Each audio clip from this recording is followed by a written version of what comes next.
Hello everyone, this is Subbu. మీరు చూస్తున్నారు code with Subbu. ఈరోజు మన వీడియోలో పైథాన్ కాస్టింగ్ గురించి చెప్పుకుందాము అండ్ పైథాన్ స్ట్రింగ్స్ గురించి కానీ చెప్పుకుందాం అనమాట. ఇది వచ్చేసి పార్ట్ 4 అనమాట వీడియోలో.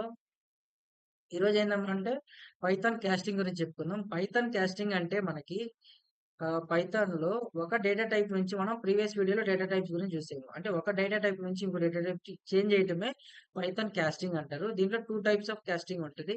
ఒకటి ఇంప్లిసిట్ అండ్ ఎక్స్‌ప్లిసిట్ అనమాట. ఇంప్లిసిట్‌లో ఏందంటే మాన్యువల్‌గా కాకుండా ఆటోమేటిక్‌గా అదే జరిగిపోయిద్దనమాట. ఎక్స్‌ప్లిసిట్ అంటే మాన్యువల్‌గా మనం చేస్తామనమాట. ఇక్కడ మనం చూసుకున్నట్టయితే ఇంట్ ఆఫ్ 1 అని ఇచ్చాము. ఇక్కడ 1 అనేది ప్రింట్ అవుతుందనమాట. కానీ ఇక్కడ ఇక్కడ డెసిమల్ పాయింట్ అనమాట. 2.8. కానీ ఇక్కడ మనకేం ప్రింట్ అవుతుంది? ఇంటిజరే ప్రింట్ అవుతుంది. ఎందుకంటే ఇంట్ అనే మనం స్పెసిఫై చేసాం దీన్ని. అందుకని 2 అని వచ్చింది. ఒకవేళ నేను ఇంట్ అనేది స్పెసిఫై చేయకపోతే మనకి ఇక్కడ 2.8 అనేది వస్తుందనమాట. అండ్ మీరిక్కడ స్ట్రింగ్ తీసుకున్నారు. ఇక్కడ స్ట్రింగ్ వాల్యూ కానీ ఇక్కడ ఇంటిజర్ తీసుకున్నారు కాబట్టి ఇంటిజర్‌లోకి కన్వర్ట్ అయిపోయిద్దనమాట. అప్పుడు ఆన్సర్ 3 అని ప్రింట్ అయింది. ఇలా మనం టైప్ కాస్టింగ్ అనేది చేస్తామనమాట. ఇలా మనకి ఫ్లోట్ ఆఫ్ 1 అన్నారు. ఫ్లోటింగ్ వాల్యూస్ అని డెసిమల్‌లో వస్తాయి. డెసిమల్ రావాలంటే మనము తర్వాత ఏమీ వాల్యూ లేకపోతే పక్కన 0 అని యాడ్ అయిపోయిద్దనమాట అదే. అది. ఇలా ఫ్లోట్ వాల్యూస్ అన్నీ అంతే అన్నమాట.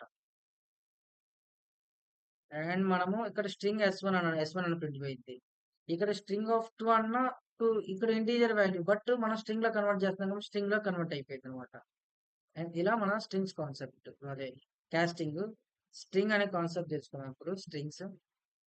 స్ట్రింగ్ అంటే మనకి నార్మల్‌గా ఏం చెప్తామంటే it is a collection of characters that enclosed with single or double quotes is called as strings అంటాం. అంటే ఒక క్యారెక్టర్ కంటే మల్టిపుల్ క్యారెక్టర్స్ ఉండాలి. అంటే 1 ఏబీసీ ఉత్త ఏ ఉంటే అది క్యారెక్టర్ అయిద్దనమాట. ఏబీసీ ఇలా మనని మల్టిపుల్ క్యారెక్టర్స్ ఉన్నప్పుడు మనం ఒక స్ట్రింగ్ అంటాము. అది సింగిల్ కోట్స్‌లో గాని, డబుల్ కోట్స్‌లో గాని మనకి క్లోజ్ అయి ఉండిద్దనమాట. దీన్ని స్ట్రింగ్ అంటారనమాట. ఇలా మనం ప్రింట్ ఫంక్షన్‌లో స్ట్రింగ్ అనేది రాస్తాము. జస్ట్ మనం ఇది జస్ట్ స్ట్రింగ్స్ అనే బేసిక్స్ చూసాము. ఇప్పుడు మనం ఆహ్, స్ట్రింగ్స్‌ని ఒక మల్టీ లైన్ స్ట్రింగ్ ఎలా రాయాలంటే మనం single, triple quotes starting and ఎండింగ్‌లో సింగిల్, ట్రిపుల్ కోట్స్ ఇస్తాము. లేదా single, triple quotes, single, double quotes ఇలా యూజ్ చేస్తామనమాట. ఇలా యూజ్ చేసి మనం రాస్తాము. Okay guys. ఇంకా ఎవరైతే మన ఛానెల్‌ని సబ్స్క్రైబ్ చేయలేదో సబ్స్క్రైబ్ చేసుకోండి. అండ్ మన వీడియోస్ లైక్ చేయండి. మీ ఫ్రెండ్స్‌కి షేర్ చేయండి. Thank you for watching. నేను నెక్స్ట్ వీడియోలో మొత్తం స్ట్రింగ్స్ స్టార్టింగ్ నుంచి చెప్తానన్నమాట. ఇంతవరకు క్లోజ్ అన్నమాట.